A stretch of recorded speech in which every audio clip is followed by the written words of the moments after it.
सांगली शहराला हादरवून टाकणारी घटना मंगळवारी सायंकाळी घडली आहे. शहरातल्या आयर्विन पुलाजवळ एका तरुणाचा खून झाल्याचा धक्कादायक प्रकार घडला आहे.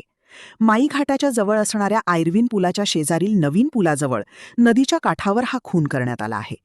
चैतन्य तोरणे, वय वर्ष 20, राहणार टिंबर एरिया, सांगली, असं खून झालेल्या तरुणाचं नाव आहे. सायंकाळी 6:30 वाजण्याच्या सुमारास सदर खुनाची घटना घडली आहे. सदर घटनेची माहिती मिळताच शहर पोलीस निरीक्षक अरुण सुगावकर यांच्यासह पोलीस उपअधीक्षक संदीप भागवत, अप्पर पोलीस अधीक्षक कल्पना बारवकर यांनी तातडीने घटनास्थळी धाव घेतली होती. या घटनेची माहिती मिळताच पोलीस अधीक्षक तुषार दोशी देखील घटनास्थळी दाखल झाले होते. या घटनेची माहिती घेत पंचनामा करून स्थानिक गुन्हे अन्वेषण शाखेकडून तपास सुरू करण्यात आला आहे.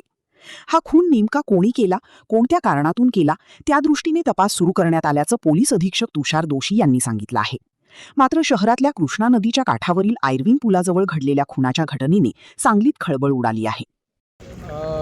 इथे कृष्णा घाटला आज सायंकाळी साधारणतः 6-6:30च्या सुमारास प्राथमिक माहितीनुसार चैतन्य तोरणे हा वय वर्ष 20, राहणार सांगलीतलं टिंबर एरियामधला आहे.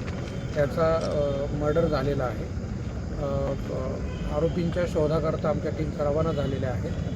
नक्की याचं कारण काय, कोणी केलेलं आहे हे तपासात लवकरच निष्पन्न होईल. पुढील तपास सांगली शहर पोलीस करत आहेत. LCBची टीमही आरोपी शोध घेण्याकरता रवाना करण्यात आलेली आहे. थँक्यू.